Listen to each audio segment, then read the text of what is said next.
Des jeunes d'Île-de-France nous parlent de politique, à voix haute, sans langue de bois.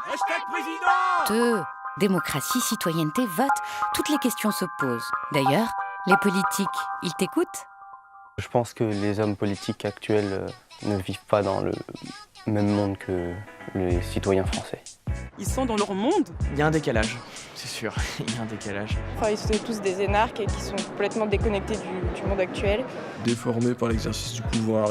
Entre eux et nous, il y a même plus qu'un fossé. Il y a les chutes du Niagara, tu vois.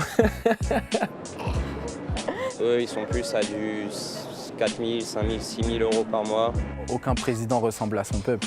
C'est tous des riches hommes blancs alors que ça, c'est 1% de la France. Ils viennent pas d'un milieu social où on part par le bas et on monte en haut, ils sont déjà en haut. On n'a jamais vu un homme politique venir de banlieue, quoi. On n'a jamais vu un président noir aussi en France. Pour moi, la réalité, c'est pas un pain au chocolat à 15 centimes, c'est un pain au chocolat à 1 euro. C'est des gens, ils font de la politique de manière professionnelle, ils pensent à leur carrière, à leur petite carrière avant tout. C'est pour ça que moi je suis moins inspirée quand je vois que c'est des gens qui n'ont jamais mis les pieds dans des usines, qui n'ont jamais mis les pieds dans les lieux de travail. Je pense qu'un président peut être quelqu'un comme toi, comme moi.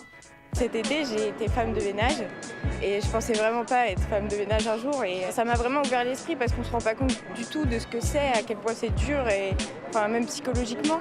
Pour un président, oui, ce serait bien dans un idéal qu'il ait exercé plusieurs métiers pour savoir vraiment de quoi il parle. Et ne serait-ce que vivre une semaine, je ne sais pas, voilà, caissière chez Auchan. Moi, président. Moi, présidente. Moi, présidente. Je vire tous les riches du gouvernement et je prends que des gens qui savent ce que le peuple vit. Un de la classe populaire, un de la classe ouvrière, un de telle origine, un de tel sexe, jusqu'à ce que tout le monde y trouve son compte.